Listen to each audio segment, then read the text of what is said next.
Welcome back to A Better Choice Homestead. My name is Kelly. Today we are in the kitchen and we are going to be making bone broth. Let's get started with roasting the bones. I have the oven preheating to 500 degrees and I'm going to bring you down so you can see what I am doing. But I'm going to be unboxing, unpackaging all of these bones, which are not fully defrosted yet. I've had them sitting in the roasting pan filled with cold water for about an hour. They don't have to be fully defrosted for this step. So I'm going to bring you down. We're going to get these out of the bag, onto the pan, into the oven for 1 hour. So what is a bone broth? And what is the difference between a bone broth and a stock? Well, let's start with the stock. Stock is made by simmering down bones, water, vegetables, and aromatics in a water. The vegetables can be onions, carrots, celery, garlic, and the aromatics can be peppercorns, bay leaves, thyme, and parsley, as an example. It doesn't usually include salt because you're simmering in order to concentrate flavor. So you're simmering a big pot of liquid down to a lower pot of liquid. And if you have salt in there, it's really going to be salty at the end. So if you are going to include salt in your stock, I would recommend adding it really towards the end of the whole cooking process. That's stock. What about broth?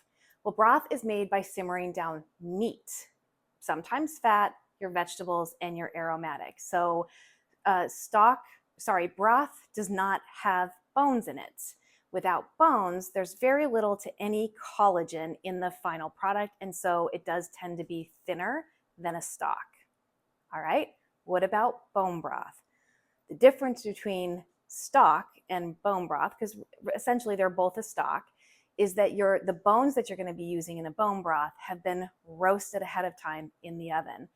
Roasting the bones elevates your broth to a whole new level. It first intensifies both the color and the collagen content. So when the bones have been roasted first and then simmered for a very, very long time, over about the course of 24 to 36 hours, the bones will actually start to break down. So second point, as the bones start to break down, they release more calcium, more collagen, and more nutrients into the finished product. Now, these are going to go in, like I said, a 500-degree oven. And during that roasting period for 1 hour, I will come and flip these bones, probably every 20 minutes, just so that they don't burn. You can see that some are much larger than others. So 1 hour roast, flipping about 2 or 3 times throughout that process. I'll bring you back when they're done. Our bones are totally roasted. They look amazing. So I did roast them for exactly an hour. I turned them twice during the roasting process, and then I just left them in the oven with it cracked after I turned the oven off to cool down. They have completely cooled at this point, and I'm gonna bring the camera down and show you what they look like. We're gonna get them into the roasting pan. I went ahead and moved the really meaty bones onto here, onto the one pan, so just easier to show you. But look at the color on these. Color equals flavor when you're cooking. So this should be some pretty amazing broth. I'm gonna stick those really meaty ones down at the bottom.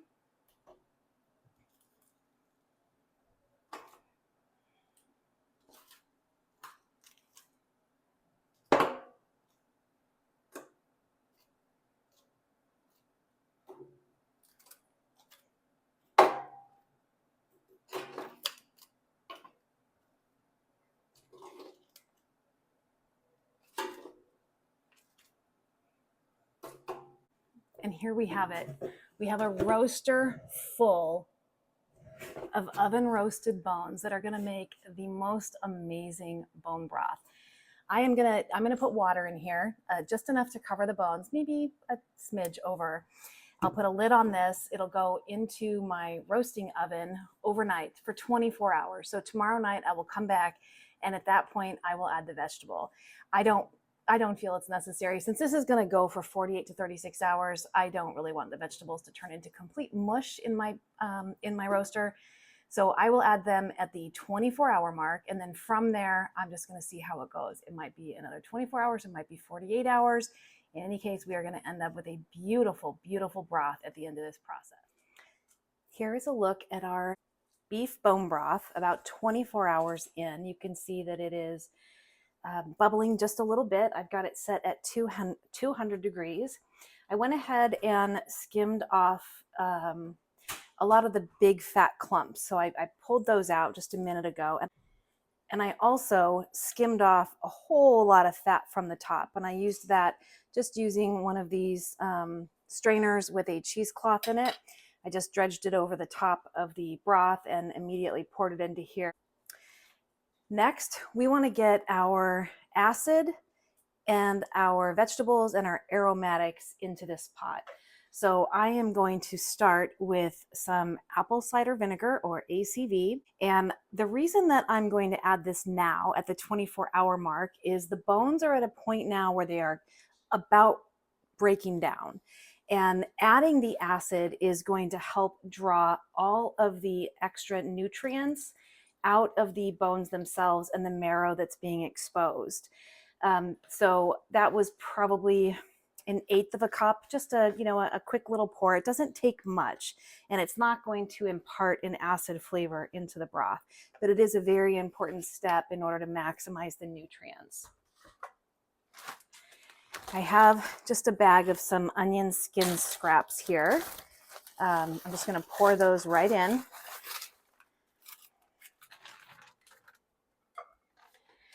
I don't have any scrap celery or carrots, so I went ahead and washed and chopped a few of these.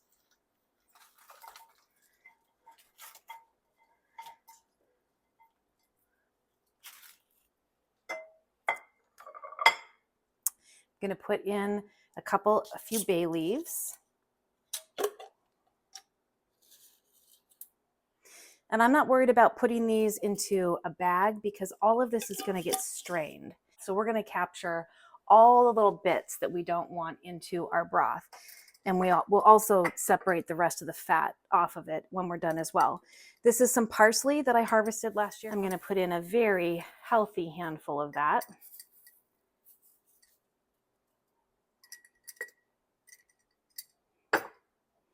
As well as some homegrown thyme.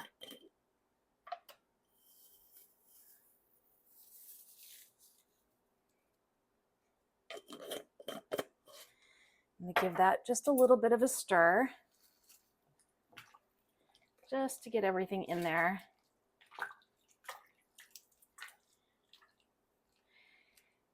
And with beef broth, as I mentioned, most of your flavor is going to be coming from the high fat content, but again, I will strain off the rest of that fat. So we are going to let this go now. That's all I'm putting in here for now. I'm going to let this go for another 24 hours, and then I will add salt to taste. And at that point, after a few more hours, it will be ready to be strained and either used or preserved. So I will bring you back when we are at that step. Here we are back with the bone broth. It has been 36 hours and this is done. I decided since I will be canning this, I decided not to add any salt. I'll add them to the jars as I can them. So the first thing I need to do now is I need to get out all of the big pieces. I've got a pan or a pot back here, so I am just going to be dumping that into there, and then I'll empty the pot into the garbage as needed.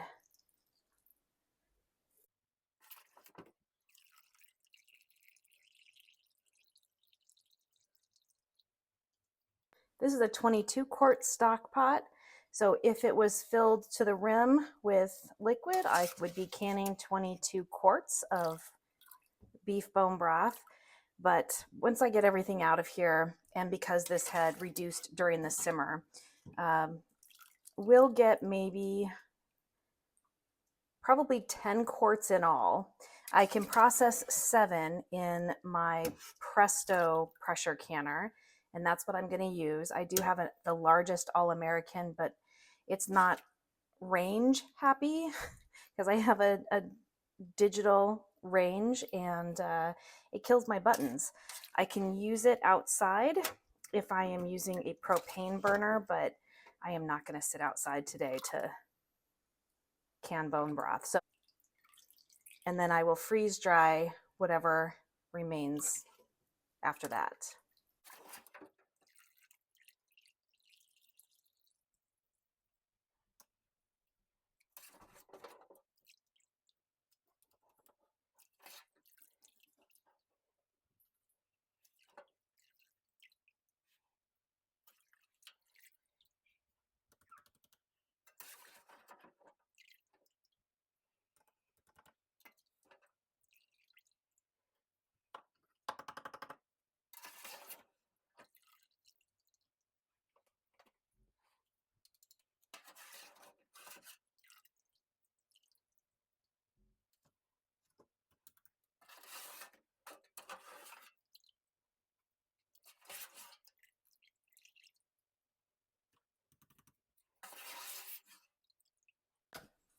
That takes care of all the big particles in here.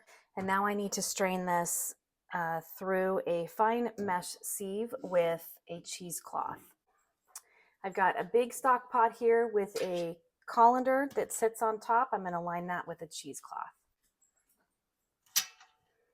I will need to rinse this as we go because there's a lot of stuff in here that I don't want to drink or consume. So just bits of vegetables, some impurities, probably from the bones.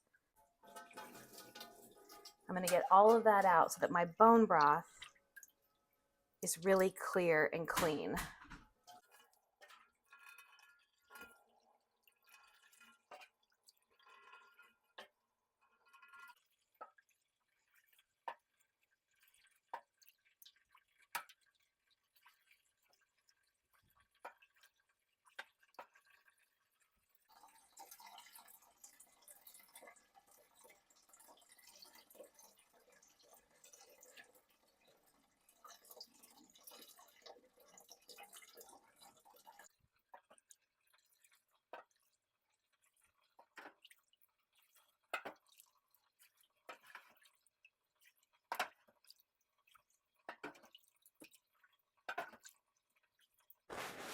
Here is a good reason why you're going to want to strain this.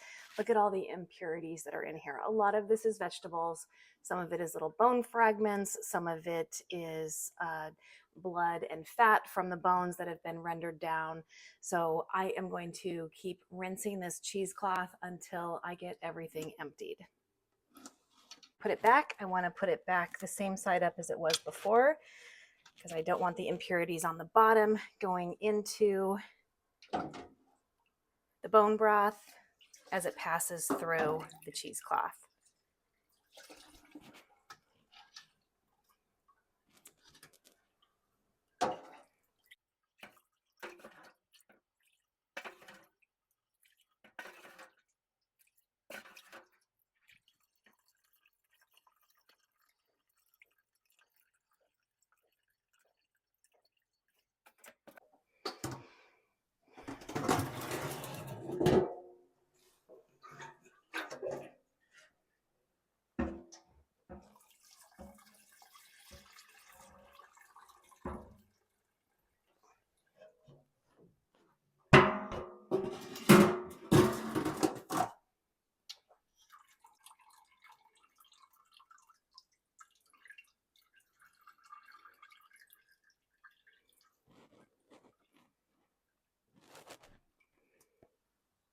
This cheesecloth will get rinsed and then it will go through the laundry and I can use it again.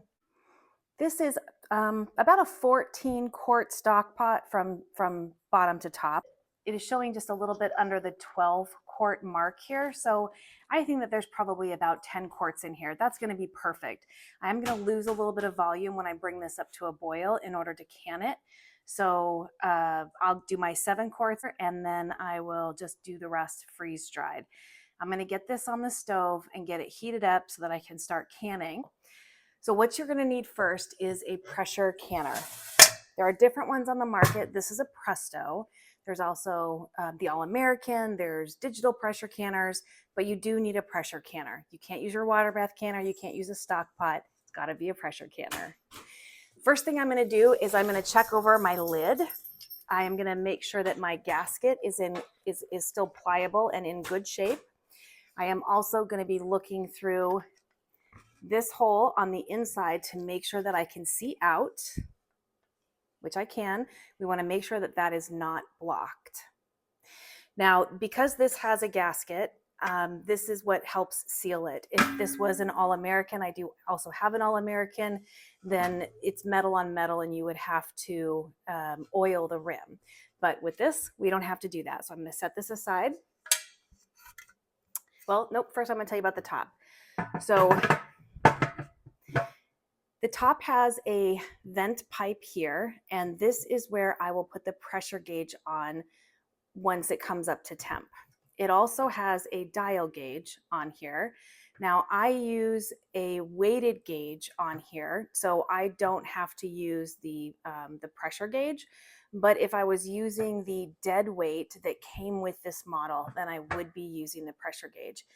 At my elevation, so you have to know your elevation. At my elevation, if I was using the dial gauge, I would pressure can at 11 pounds per square inch of pressure. So the dial would get to 11 and then I would process it and hold it at that. Because I'm going to be using an actual weighted gauge, I'm going to be using a 10-pound weight and I can disregard this. There is a little rubber black button here. This is your safety valve. So if too much pressure ever built up inside of this and I had inadvertently stepped away, didn't notice that the pressure was building, and we'll see that that's really hard to do, to not notice that pressure is building, that would pop out so that the steam would release and there would not be this massive explosion in your kitchen. So that is a safety feature that should put your mind at ease. You also have on this side of the top your little pop-up vent here. This is what actually, as pressure builds, this comes up and then you know that your pressure canner is under pressure. You will never ever try to open your lid when this button is popped up.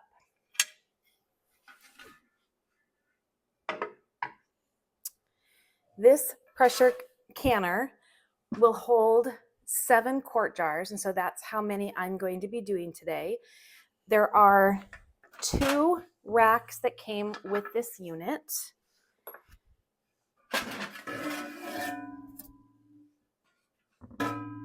They're identical, and I'm going to be putting one on the bottom. The reason for that is you don't want your jars sitting directly on the bottom of the pan. They can come in too close contact of the direct heat and they can shatter. So if you don't have one of these, you can use some bands across your bottom to set your jars on. I've even heard some people will lay a towel on the bottom as well. Just something that keeps the jars from coming into the contact with the bottom of the pan. This I'm not going to use if I was doing a double batch of pints. If I was double stacking pints in here, I would load the bottom, put this on, and then stack the other pints on top. But I'm not doing that today, so I'm going to set this aside. Each pressure canner has a required amount of water that you need to start with. And that has to do with the amount of steam that is needed for your cook time. So I have 3 pint jars filled with warm water right now, and I'm just going to go ahead and dump those in.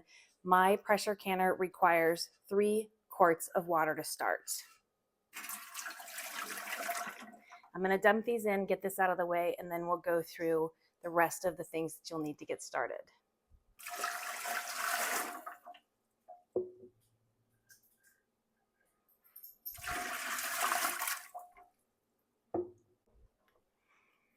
This is the dead weight that came with my pressure canner. This is a 15-pound weight. So they call it a dead weight. It will move if the pressure canner gets up to or above 15 pounds of pressure, which is higher than I ever want it to get to. I should be canning between 10 and 11 pounds of pressure, depending on what weight I'm using. If I'm using this one, I'm watching the dial and I'm doing it at 11 pounds of pressure. But I have the little add-on weight here that you can put on top that you can range from, I think, 5, 10, and 15 pounds. So this one is at 10. It has little rings, so I have the one extra ring to make it 10 pounds. and I will put that on top of the vent pipe. And then when I get up to 10 pounds of pressure, this is going to rock back and forth, and that's what I'll be looking for.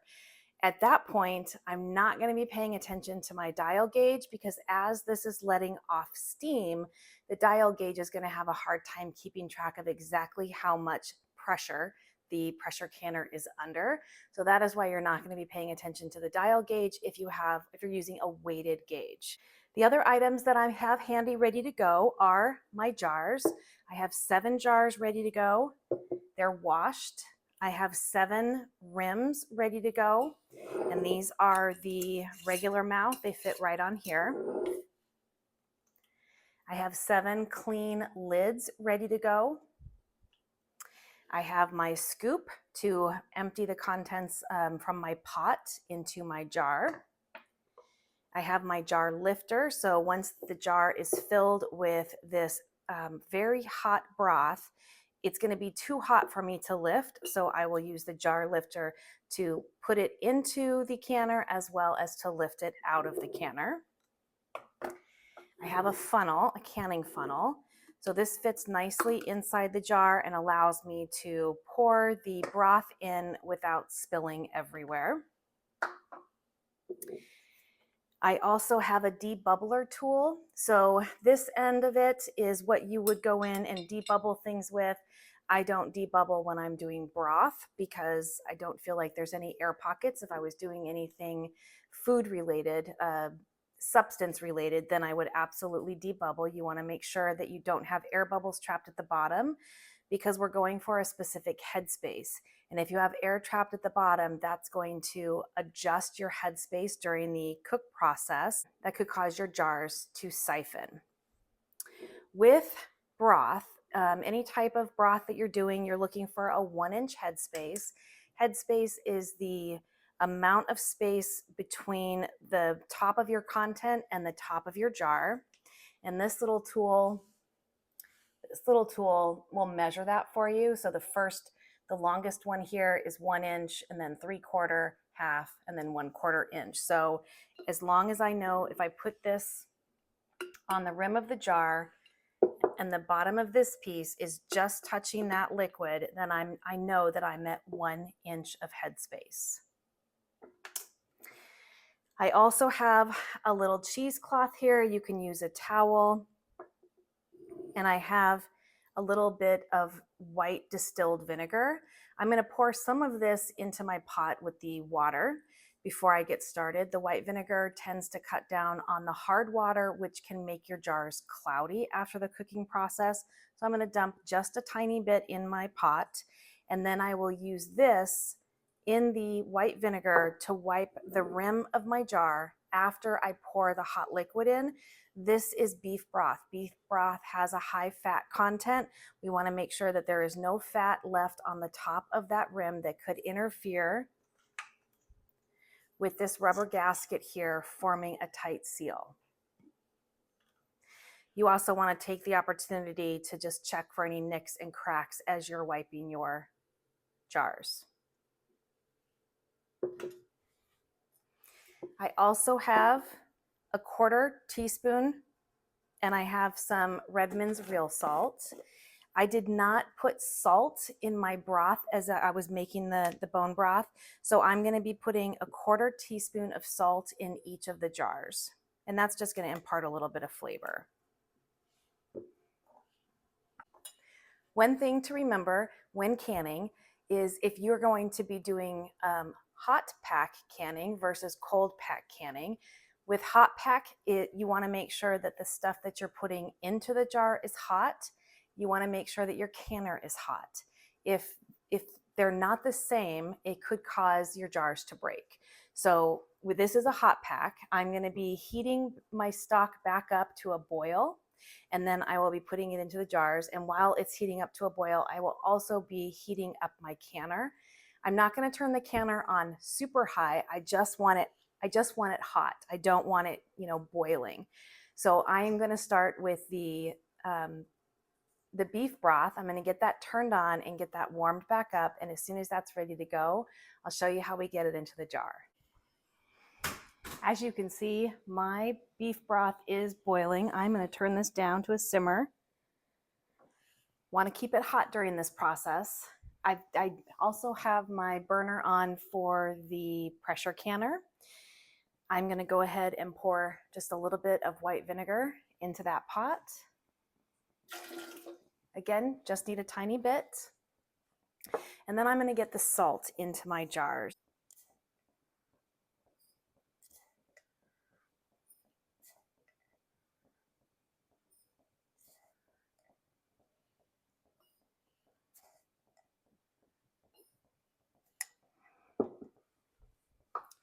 All right, I'm gonna start with the one closest to me. I also have a towel here just in case I do spill. This is gonna be very hot. And I'm just gonna ladle it in until we get to about an inch of headspace, and then I will check. And about an inch of headspace is right at the bottom of the first ring on the jar.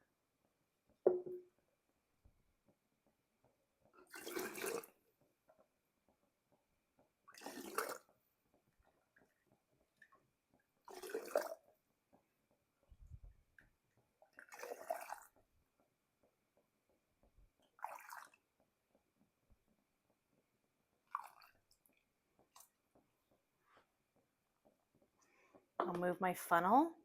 I will double check my headspace. That is perfect. That the bottom of this is just at the top of the liquid, and the liquid is just at the bottom of that, again, that first ring here on the jar.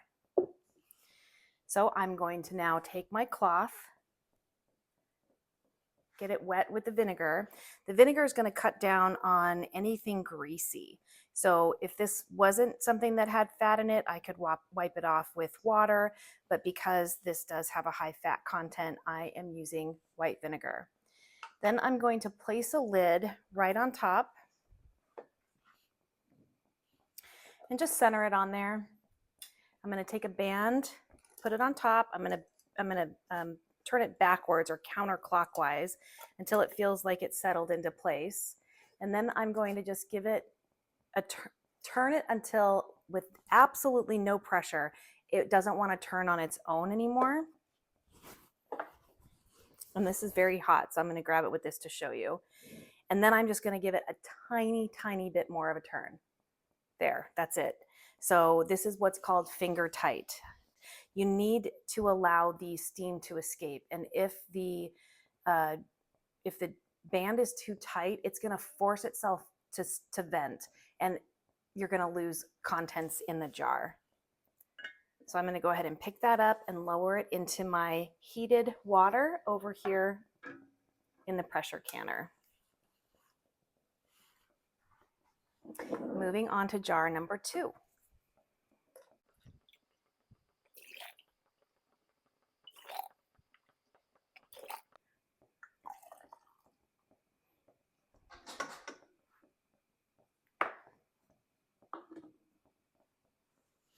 I'll go ahead and check my headspace. Again, that looks great. Get a little more vinegar on here and wipe the rim.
All right, last lid. Counterclockwise until it's seated. Move forward without any pressure whatsoever. It will not turn anymore just by doing this. And then I'm going to give it the slightest bit of pressure and turn it just a smidge. Here is what those 7 jars look like in the pot. You can't see the water that I poured in there first. It only allows for about 3 inches of water, which gets displaced up just a little bit as the jars get filled and put in. But this is ready to go. So I'm going to go ahead and get the lid on it.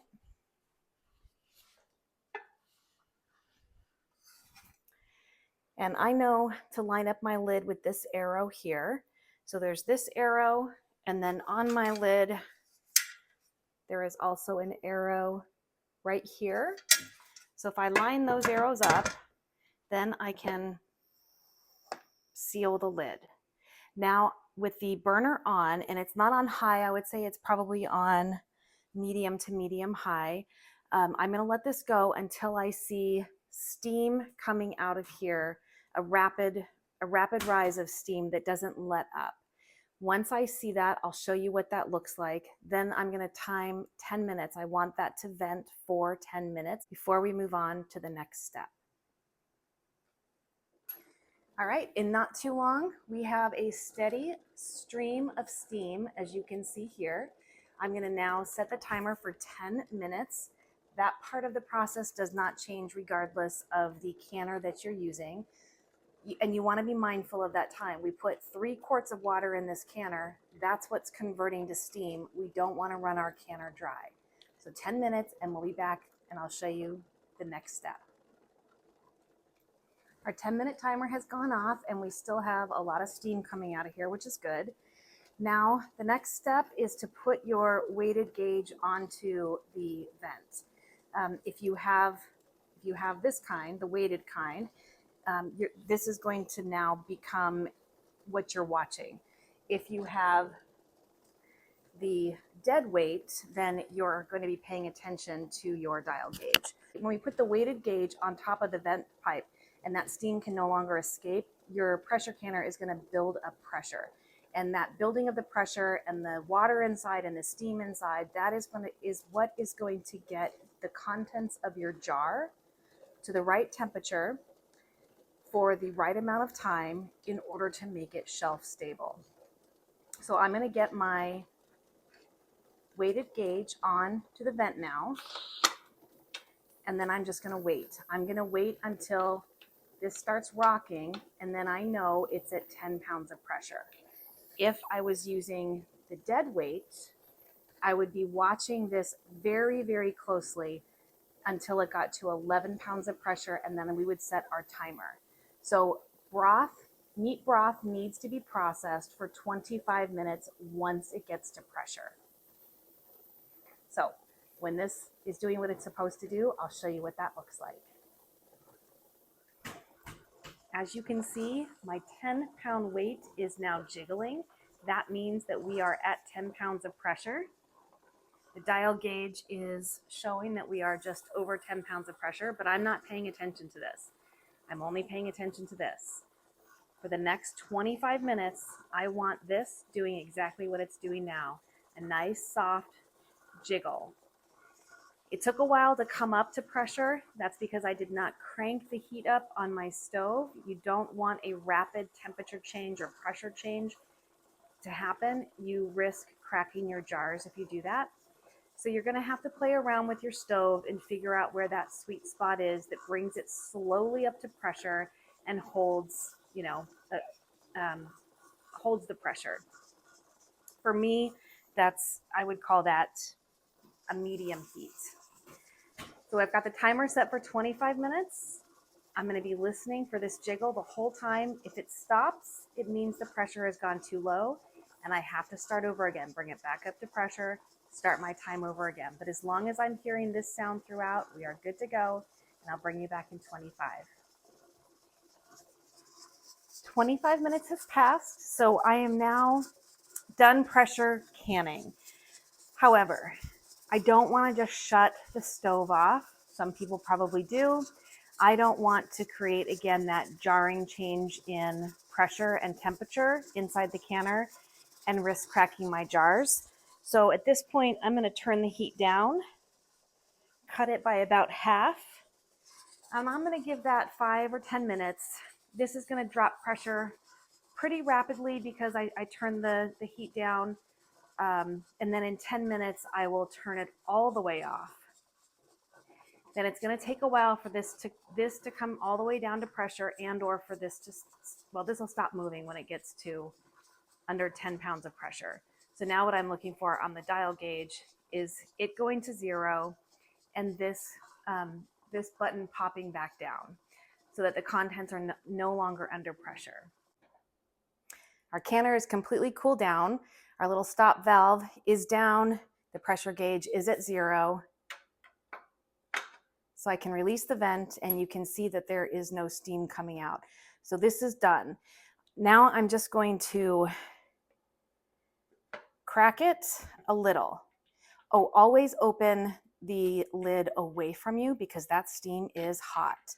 So I'm just going to set it to the side here just a little bit, just like this, so that we can acclimate the temperature inside to out. Again, that's just going to be 5 minutes. And then we should be able to take this lid off and get the food out of the canner. Let's get the jars out of the canner.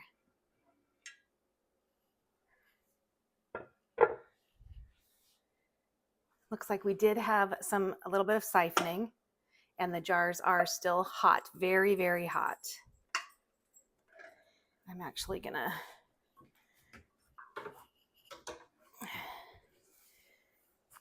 help steady them as I move them over to a towel on the counter.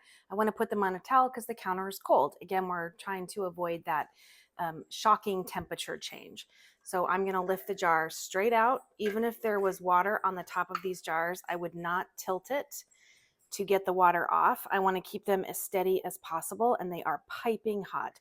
The reason that you want to keep them as steady as possible is you don't want any of the liquid in the jar getting onto the rim of the jar before it seals, because the contents of the jar have fat in them, and that could interfere with the seal.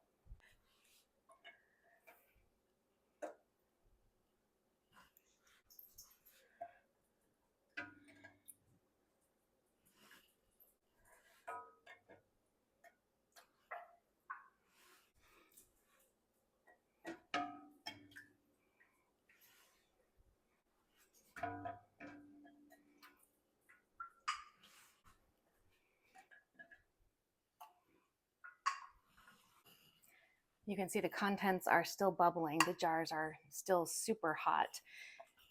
This one still has the right amount of headspace. It looks like this one siphoned just a little.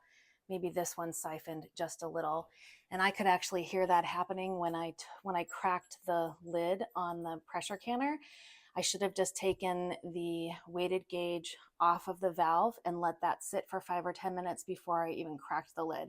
This is okay though. This is perfectly fine. This is all going to be shelf stable as long as they seal.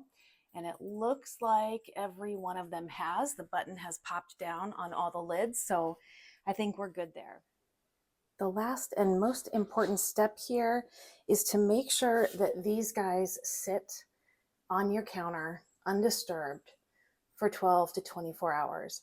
That's how long it's going to take for the seal inside that lid to make good contact with the jar, to cool down, and to be absolutely sure that this is shelf stable. Thank you for stopping by. I hope you've learned something today, and I hope you'll visit again soon.